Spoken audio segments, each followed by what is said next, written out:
Industrial Nation, vous êtes sur Industrial Growth, le seul podcast entièrement dédié à la croissance des boîtes industrielles. Pas de baratin, pas de bullshit, on est là pour partager, pour écouter de belles histoires comme celle d'aujourd'hui. Juste un petit rappel, vous nous retrouvez sur toutes les plateformes de podcast, sur YouTube, sur notre chaîne YouTube, sur Facebook, sur LinkedIn, bref, un peu partout. Et surtout, n'oubliez pas, le 17 juin, on a notre événement Industrial Growth. Si vous me faites un petit message, j'ai encore plein de places gratuites à vous proposer jusqu'à fin mai. Il va y avoir des speakers intéressants. Tout ça, ça va être autour du marketing, des sales et de l'expérience client dans l'industrie. Donc, n'hésitez pas à vous inscrire. Ça dure une demi-journée le 17 juin et c'est en ligne, entièrement en ligne. Bonjour David. Bonjour Karim. Merci d'avoir accepté d'enregistrer cet épisode avec nous. Avec plaisir. Alors, ce que j'aime bien faire, c'est de laisser mes invités se présenter. Est-ce que tu peux te présenter, nous dire un peu qui tu es et d'où tu parles? Eh bien, écoutez, je m'appelle David Vénin et j'ai 55 ans. Je suis dirigeant de la société CRM qui est basée à Dessines, en banlieue lyonnaise, depuis 3 ans, société que j'ai repris il y a 3 ans et que j'ai le plaisir de développer avec toute l'équipe qui m'entoure. Ok, on va reparler un peu de CRM. Juste avant, j'aimerais bien un petit peu que tu nous parles un peu de ton parcours parce qu'on a préparé un peu ce live et je sais que ton parcours est assez intéressant aussi. Donc, CRM, tu l'as reprise il y a 3 ans, mais avant ça, qu'est-ce que tu faisais? Eh ben, j'ai eu une première expérience de reprise d'entreprise juste avant CRM, une société dans les textiles techniques qui s'appelle France Découpe, que j'ai développé pendant 11 ans avec mon associé, Ghislaine Torres. Et ça a bien marché. Et puis, Ghislaine avait atteint l'âge de la retraite. Et à ce moment, on a eu une offre d'un petit groupe local qui était intéressé à reprendre la société. Donc, on l'a vendue. Donc, ça, c'était ma première expérience d'entrepreneur. En l'entrepreneuriat, je me suis lancé à 40 ans. Après une douzaine d'années dans un grand groupe dans la chimie. Okay. Carrière, j'allais dire, un petit peu standard de cadre de grands groupes que j'avais commencé à Lyon déjà. Donc, j'étais rentré chez Rhône Poulenc, qui est devenu Solvay, à 28 ans, après avoir passé quelques années à l'étranger. Donc, j'ai vécu 6 ans aux États-Unis et en Australie, où j'ai travaillé et aussi où j'ai fait un MBA à Harvard aux États-Unis. D'accord. Une question, donc tu as voyagé, tu as fait un MBA à Harvard, donc tu as plutôt un background un petit peu prédestiné à devenir entrepreneur. Pourquoi avoir attendu l'âge de 40 ans pour te lancer en fait? Qu'est-ce qui s'est passé toutes ces années? En fait, c'est une longue histoire. Quand j'étais au lycée, je me suis dit qu'un jour, j'aurais ma boîte. Donc, Ouais. voilà, mais il faut attendre d'être prêt, en fait. Alors, Ouais. je pense qu'il n'y a pas de règle. Il y a des gens qui sont prêts à 21 ans, il y en a, c'est à 40. Moi, quand j'ai travaillé, donc effectivement un peu à l'étranger, après j'ai travaillé dans un grand groupe parce que je me disais qu'il fallait que j'apprenne un peu ce que c'était de négocier, de manager, de coordonner, etc. Et puis, au bout d'une douzaine d'années dans ce groupe, ça avait fait un peu le trop tour, pesant quoi. Ouais. Et ça m'est venu naturellement. Mais tu avais quand même cet objectif depuis quand même quelques années où tu te disais que toute cette phase-là, tu la vivais comme une phase un peu d'apprentissage pour faire j'imagine un peu tes armes dans ce grand groupe, c'est ça? Oui, enfin, je n'irais pas jusqu'à dire que j'étais retourné à l'école, Ouais. ça me plaisait, etc. Mais voilà, je ne me sentais pas encore parfaitement prêt. Tant que je m'éclatais dans mon job chez Rhodia, il n'y avait pas vraiment non plus de raison de changer. bouger. Ouais. Ok, puis 40 ans, c'est souvent l'âge l'âge où on fait on prend ce genre de décision. Donc, première aventure avec une première reprise qui a plutôt bien fonctionné, puisque tu en es sorti de manière plutôt positive, tu as revendu. Et donc, tu reprends CRM il y a 3 ans. Comment tu as trouvé CRM? Enfin, on va reparler après de CRM, de ce que fait CRM, mais donc, tu sors d'une première expérience, tu aurais pu peut-être, j'imagine, te reposer. Alors, je ne sais pas combien tu as empoché sur la sortie, on en rediscutera entre nous. Mais, non, mais je veux dire, voilà, l'idée, c'est que quand tu as revendu, tu t'es dit, tiens, je veux repartir sur autre chose ou tu ne te voyais pas t'ennuyer. Et pourquoi comment tu as trouvé CRM, quoi? En fait, quand j'ai revendu, ça m'est pas venu à l'idée, ça m'est pas un instant de m'arrêter. En fait, j'avais 50 ans, ou oui, 51 ans quand j'ai revendu. Au-delà du fait que économiquement, ça n'aurait pas pu marcher, je m'arrête, mais ce n'est pas du tout mon tempérament. Je me voyais mal juste m'arrêter ou rester à la maison. du bénévolat, etc. Et moi, j'aime bien le projet de développer quelque chose. C'est ça qui m'intéressait.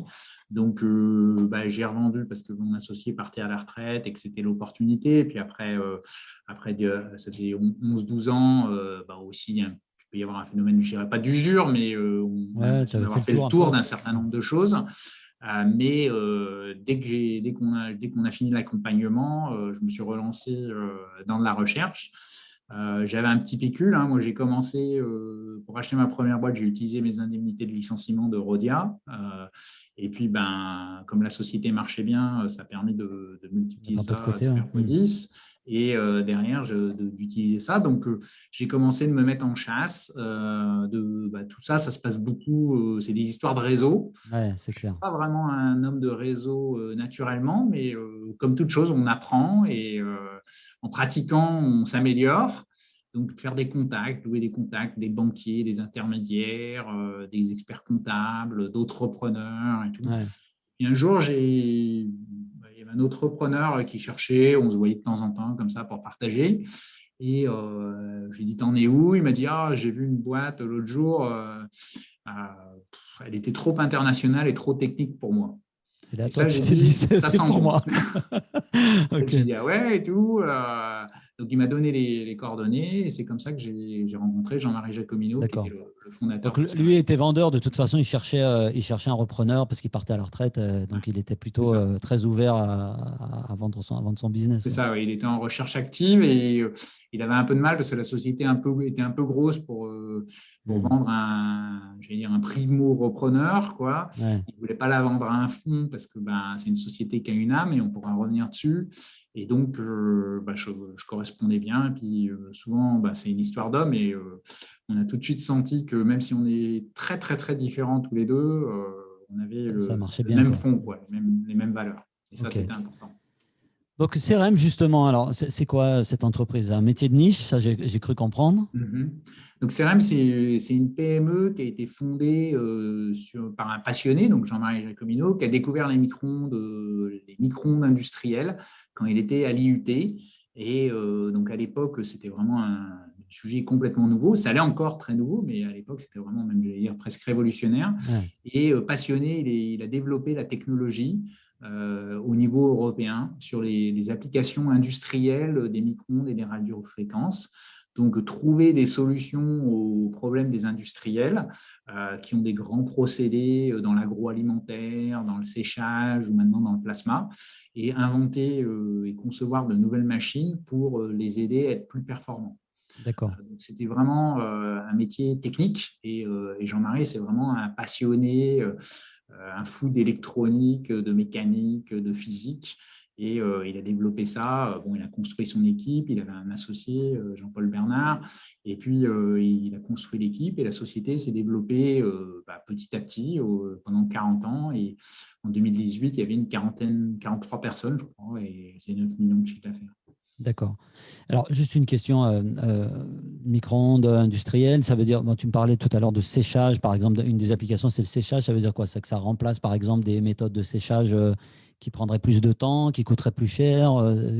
Quel est juste pour que je comprenne un peu c'est exactement ça. Alors, les micro-ondes, ça peut servir à deux choses. Ça peut servir à chauffer ou à créer du plasma.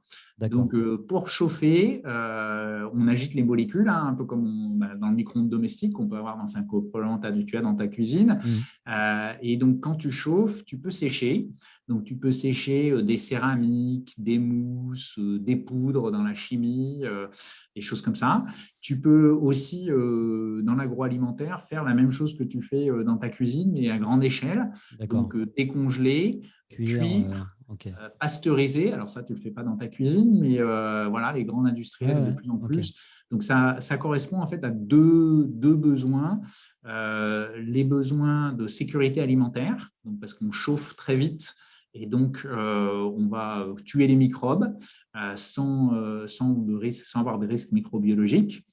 Et la deuxième chose, c'est de transformer des procédés de chauffage peu efficients au niveau énergétique, avec des gros fours qui vont fuir, etc., par des micro-ondes. Donc, les micro-ondes, c'est extrêmement efficace pour chauffer. Ça va très vite.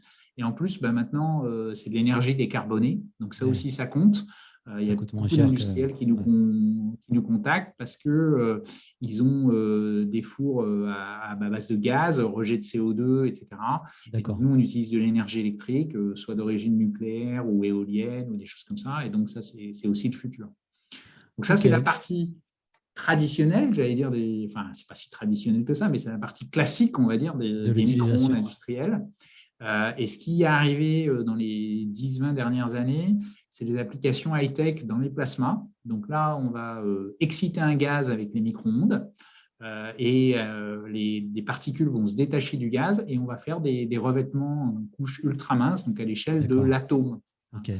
Donc là, on est dans des applications fabrication de semi-conducteurs, fabrication de panneaux voltaïques, destruction de gaz toxiques.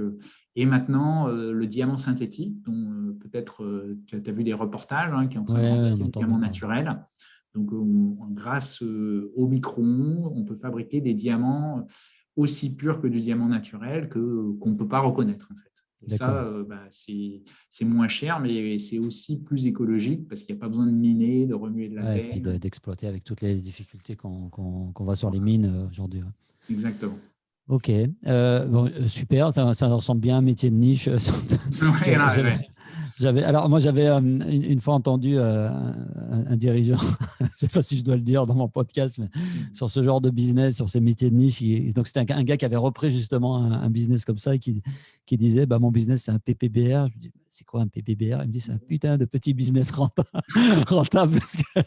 parce que vraiment, cette idée de niche, je pense que c'est intéressant d'avoir ce focus et c'est souvent là, justement, qu'on peut créer de la valeur quand on parle notamment de compétition, de concurrence. Je pense que vous n'avez pas énormément de concurrents. En tout cas, tu dois les connaître ou les compter sur les doigts de la main, j'imagine.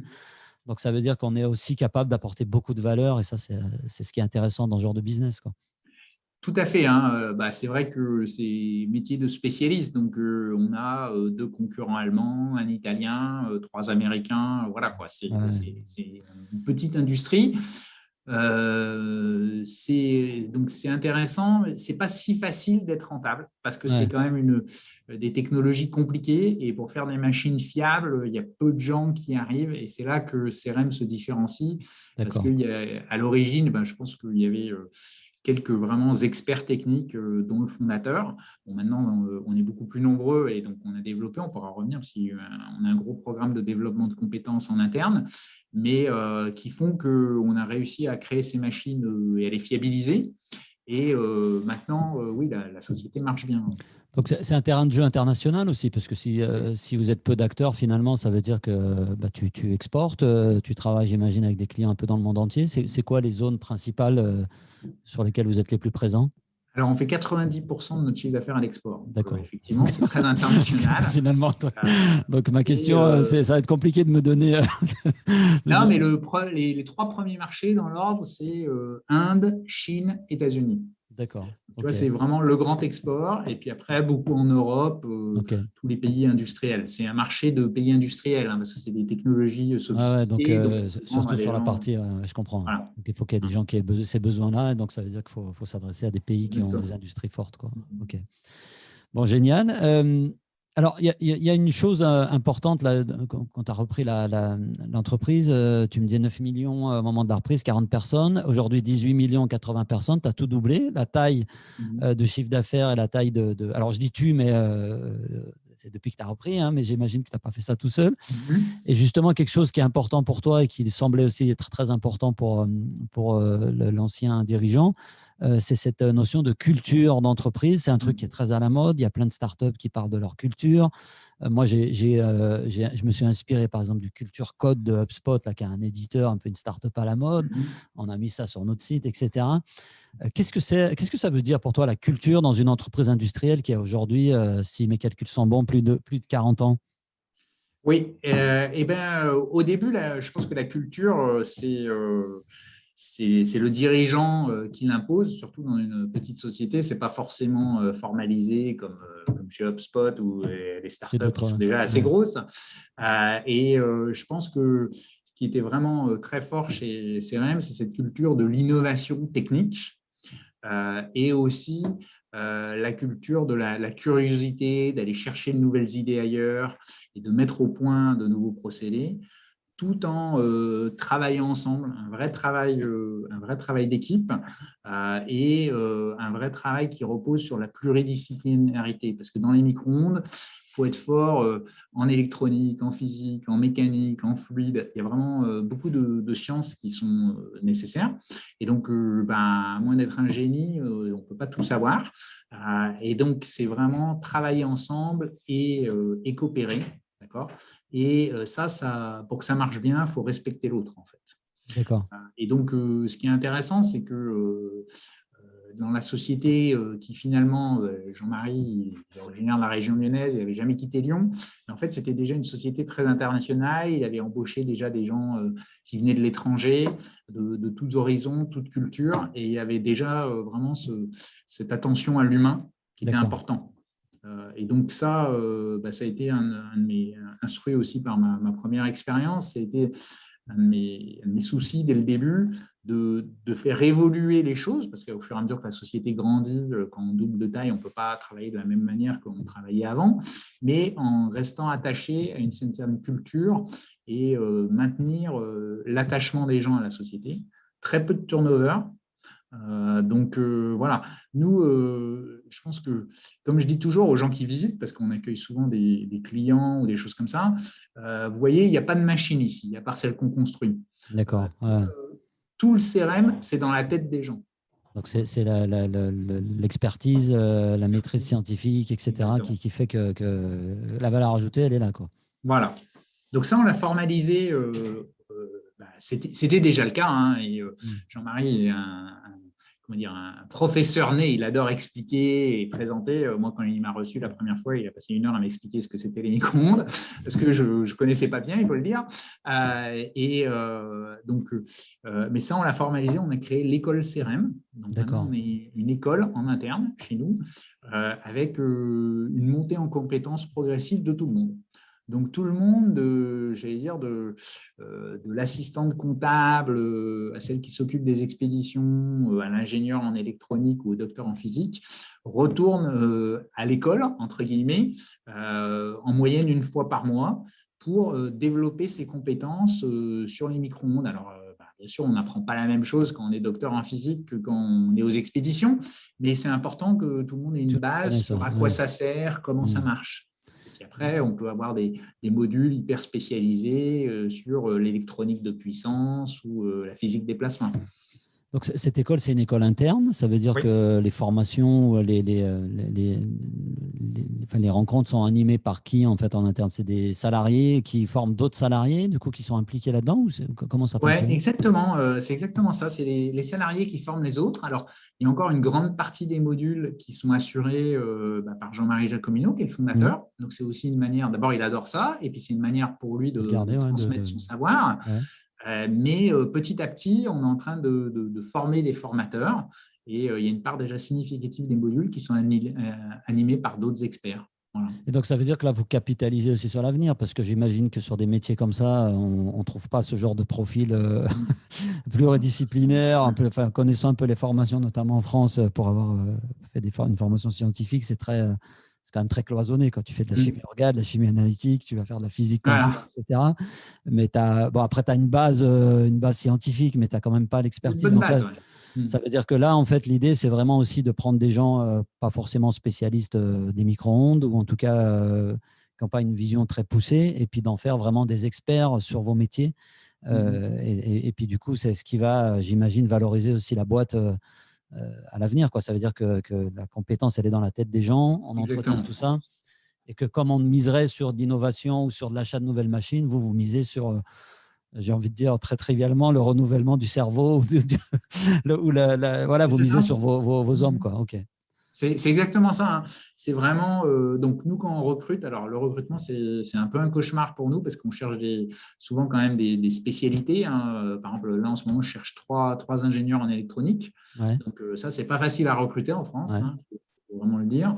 Mais de toute façon, je sais que quand les gens arrivent, ils n'ont pas étudié les micro-ondes. Parce qu'en fait, ça ne s'enseigne pas. Dans les ouais. écoles d'ingénieurs, etc., on n'apprend pas les micro-ondes. Parfois, on a fait une ou deux expériences. Tu me disais tout à l'heure que tu avais fait une ou deux expériences de Ouais, en micro-ondes chimie. en chimie. Et ça, je ne pense pas que ça t'a fait de toi un Non, non, non, spécialiste. non, non, loin de là. Mais alors on a de temps en temps, on a la chance de trouver des gens qui ont fait des doctorats Ouais, sur donc la base de spécialisé micro-ondes, sur par exemple sur le en des domaine. chimies. Donc ça, bien sûr, j'ai dit entre guillemets, on saute dessus. Mais la plupart des autres gens, ils arrivent, ils connaissent rien sur les micro-ondes. Donc on a tout un processus d'intégration et de formation. Au début, ils vont aller à l'école CRM une fois par semaine, 2 fois par semaine, pour vraiment D'accord. apprendre. Donc c'est vrai que c'est un gros investissement pour nous. Mais c'est aussi ce qui est la compétence de la société. Et puis, en fait, on recrute des gens qui sont curieux et qui ont envie d'apprendre. Ça, c'est un des critères importants au recrutement. Et donc, quand on a des gens qui sont curieux et qui ont envie d'apprendre, bah, comme on les nourrit, entre Ouais, guillemets, bah ils occasion sont de bien, quoi. développement personnel.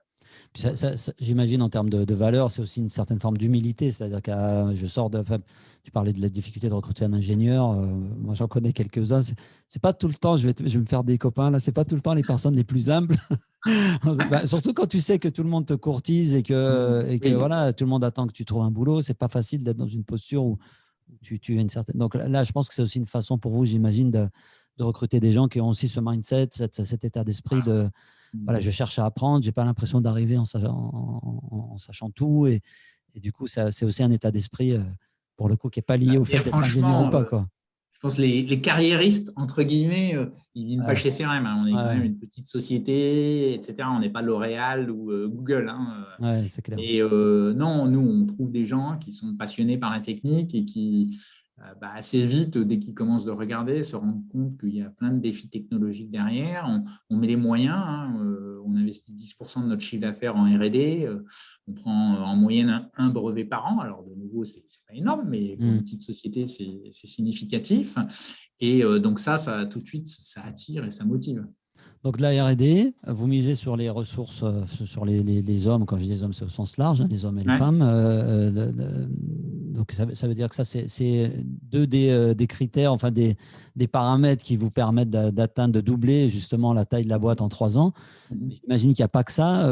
Qu'est-ce que tu as mis en place qui a permis justement d'accélérer là, depuis que tu as repris la boîte? Comment on arrive à doubler le chiffre d'affaires en 3 ans, quoi? Mhm.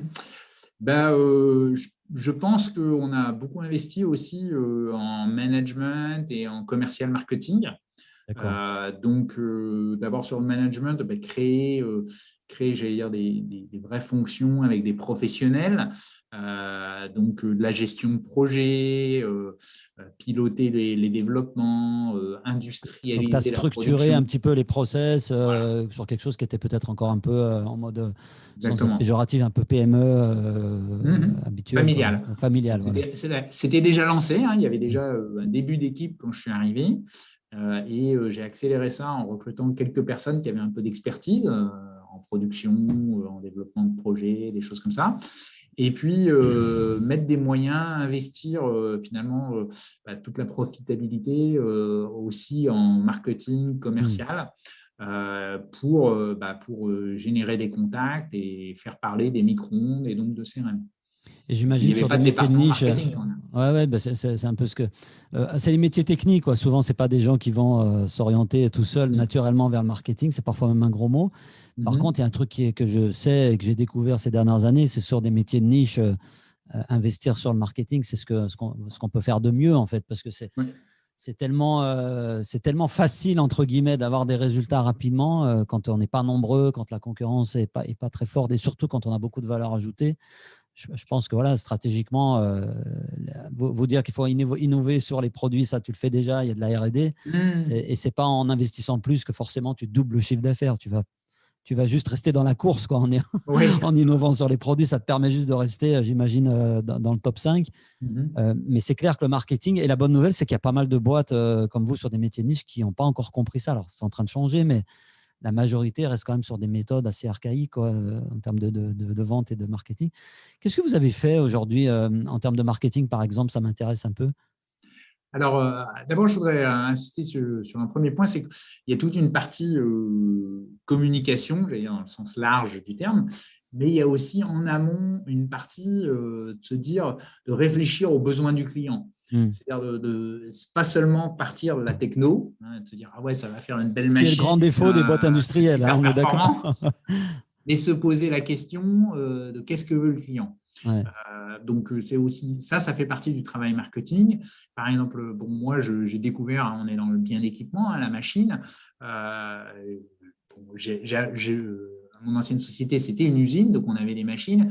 Et j'avais appris que c'était vraiment critique d'avoir un service derrière, quand il y a une pièce qui casse, quand il y a un problème, d'avoir un service nickel. Donc quand je suis arrivé, il y avait déjà une équipe on appelait ça de SAV, que j'ai renommé service client volontairement. Ouais. C'est une équipe d'ingénieurs qui intervient chez les clients, qui les forme, qui répare et tout.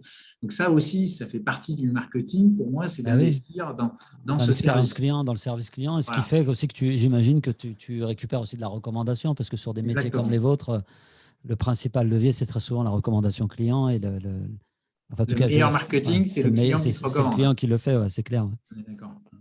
Après, on a avec Florian, mon responsable marketing, là, que j'ai embauché quand je suis arrivé, on a beaucoup développé tout ce qui est digital. Parce que vu qu'on est dans le monde entier, hein, vu qu'on vend dans le monde entier, ça ne peut pas être que des commerciaux. Alors, l'aspect humain est important, hein, parce qu'on fait beaucoup de solutions sur mesure, mais pour prendre contact, il faut investir à fond dans le digital. Je vais dire, on a eu un peu du nez sans le vouloir, parce que ça a payé aussi avec le Covid. C'est clair. C'est clair qu'après, avec le Covid, voilà. vous avez pris de l'avance, je pense. Voilà, ouais. Parce qu'on a une équipe de 8 commerciaux. Avant, ils étaient 50% de leur temps en déplacement. Maintenant, ils sont 50% de leur temps sur Zoom. Donc, on a refait le site Internet, fait un travail de professionnel en se faisant conseiller aussi pour tout ce qui est référencement, réseaux sociaux, LinkedIn, etc. Et on voit le nombre de demandes qui arrivent. On le suit, hein, on s'est mis des indicateurs et on suit ça. Et vous avez structuré un peu toute cette démarche. Quoi. Voilà, pas plus tard que tout à l'heure, là, on fait ça mensuellement avec Florian, on revoit les indicateurs et on voit que le nombre de demandes augmente régulièrement. D'accord. Donc ça, c'est le début de l'entonnoir. Après, il faut être capable de les traiter. Donc, on est en train de s'améliorer, j'allais dire, dans tout ce qui est l'entonnoir marketing pour relancer, suivre, répondre aux gens rapidement, etc. On le fait déjà correctement, mais on peut toujours progresser. Et pour vraiment transformer ces inquiries, ces demandes en vente. Mais on est sur des cycles de vente très longs. Hein, ouais, j'imagine, donc, parce qu'il y a du développement produit et j'imagine que les budgets aussi pour s'équiper d'une techno, c'est des budgets qui nécessitent certainement des process assez complexes chez vos clients. Voilà. Ok, donc investissement sur le marketing. Et justement, tu parlais du Covid et ça sera peut-être un peu le dernier point là que j'aimerais échanger, sur lequel j'aimerais échanger. Donc, tu avais déjà un peu anticipé la transformation entre guillemets digitale. Je déteste ce mot parce qu'on l'a tellement mis à toutes les sauces, mais en fait, c'est ça quand même. On a des commerciaux qui se retrouvent du coup à plus faire de déplacement mais du Zoom. Certains l'ont plutôt bien vécu parce qu'ils se rendent compte que finalement, ça marche aussi. D'autres peut-être un peu moins parce que le contact humain reste évidemment... Enfin, il nous manque à tous. Hein. Je pense que moi j'aime bien, même si je ne suis pas un fan du déplacement, des fois, tu es content d'aller rencontrer un client et de déjeuner ou de serrer la main. C'est quand même la fatigue Zoom, là, elle commence à devenir importante. Mais comment vous avez passé ce passage? Parce que tu as repris il y a 3 ans, donc tu t'es pris le Covid là, en plein milieu. Quel impact ça a eu sur le business? Est-ce que j'ai beaucoup de gens d'ailleurs qui ont participé à ce podcast qui me disent que pendant quelques semaines, c'était un peu l'incertitude comme tout le monde et l'usine a fermé. Certains qui, au contraire, se sont retrouvés au bon moment, au bon endroit parce qu'il fallait produire plus. Comment ça s'est passé pour vous et comment tu as géré ça justement en termes de valeur, d'équipe? Parce que c'est inquiétant pour un salarié aussi de savoir, surtout dans les boîtes industrielles, on sait que ça peut vite se gripper, que le business peut vite s'arrêter. Quand le monde entier s'arrête, qu'est-ce qu'on fait, quoi? Alors, si tu veux, factuellement, nous, on s'en est bien sortis parce que au niveau de notre exercice 2020 qui a fini fin mars, donc c'était l'année de crise, on Ouais, a fait plus 18% en d'accord. vente. Donc, ça n'a On pas n'est pas à forcément eu plaindre. d'impact négatif, quoi. Voilà, non, on n'a pas eu d'impact négatif. En fait, donc nous, on est sur des cycles de vente assez longs et on a l'avantage aussi d'être partout dans le monde. Ouais. Donc, au début, on a été sauvé, j'allais dire, parce qu'en Europe, c'est arrivé un peu plus tard. Hmm. Et puis après, quand ça s'est calmé en Europe, les Chinois avaient bien repris. Donc, nous, on a beaucoup développé nos ventes en Chine et en Inde. Bon, là, en ce moment, en Inde, ça se calme C'est plus malheureusement compliqué. pour Ouais. eux. Et voilà, donc ça joue un petit peu selon les zones. Donc à ce niveau, c'est bien. Et puis, on a donc beaucoup investi dans les moyens techniques. On a par exemple mis en place des moyens techniques pour suivre des essais machines en live avec des D'accord. caméras, micros, tout OK. ça. Les clients venaient beaucoup chez nous tester les machines. Il y a des gens qui venaient du Japon, des États-Unis et tout. Donc tout ça, c'est fini, au moins pour le moment. Donc maintenant, on fait ça on fait ça en live avec des caméras, micros, tout ça, pour qu'ils voient, puissent poser des questions comme s'ils y étaient, quoi. Ouais, d'accord. Donc, vous avez Après, pour investi sur la logistique pour pouvoir utiliser l'infrastructure. la vidéo, quoi. OK. Ouais. Et puis après, au niveau des équipes, alors il y a vraiment une ambiance, et donc c'est ce que je te disais tout à l'heure, qui repose sur la confiance. Donc j'avais commencé de mettre en place à petite dose, mais on avait commencé progressivement de mettre en place le télétravail. Hmm. Donc ça a facilité les choses le 17 ou le 18 mars, je ne sais plus, l'an dernier, Ouais, là. Donc, comme tout le monde, on a mis tous ceux qui pouvaient 100% en télétravail. Tout le monde était équipé ou presque déjà en Teams, etc. Et puis, on a essayé de suivre ça. Bon, je ne vais pas dire que ça a été facile pour tout le monde. Il y a eu son lot de difficultés, comme dans toute entreprise. Mais globalement, j'allais dire, il y avait suffisamment d'âme dans la société et une habitude de de faire confiance, confiance ouais. et des De relations saines transparence. Hmm. qui ont fait que voilà, on est aussi une petite société, même si on a beaucoup grossi. Donc, on a adapté les rythmes, les horaires, les besoins en fonction de chaque personne, quoi. Ça, c'est l'avantage de la PME par Ça, rapport c'est au grand clair. groupe, quoi. Ouais, c'est clair. OK. Écoute, on arrive un peu à la fin de notre entretien. Est-ce qu'il y a quelque chose en particulier que tu retiens de notre échange qui te paraît l'élément sur lequel tu aimerais insister? Moi, je pense que un développement comme ça, une reprise, c'est vraiment une équipe. Et c'est vraiment quelque chose. Moi, j'avais déjà vu ça la première fois, alors quand j'ai repris la première société en textile technique. Et là, j'ai vraiment insisté là-dessus. Donc, ce travail d'équipe, que tous les gens soient à l'aise dans leur travail, utiliser la bonne personne au bon endroit, et puis développer l'engagement de chacun et Hmm. récompenser chacun. On a mis en place un système d'intéressement assez avantageux qui représente plus d'un mois de salaire maintenant. J'ai proposé récemment, j'ai vendu une partie du capital aux salariés. Donc maintenant, il y a Ça implique encore 40% des plus, ouais. salariés de CRM qui sont actionnaires. Donc tout ça pour vraiment que tout le monde se sente impliqué et qu'on travaille tous ensemble pour faire avancer la bonne cause. Et on voit que ça marche, hein, vu les résultats ces dernières années. Ça a l'air J'espère. de plutôt bien fonctionner. Donc, félicitations. Merci beaucoup, David, pour cet entretien. Je relance Merci ma petite Karim. musique. Industrial Nation, on se retrouve très bientôt. Vous retrouvez cet épisode sur toutes les plateformes de podcast. Je ne vais pas répéter ce que j'ai dit au début, mais vous allez trouver ça partout.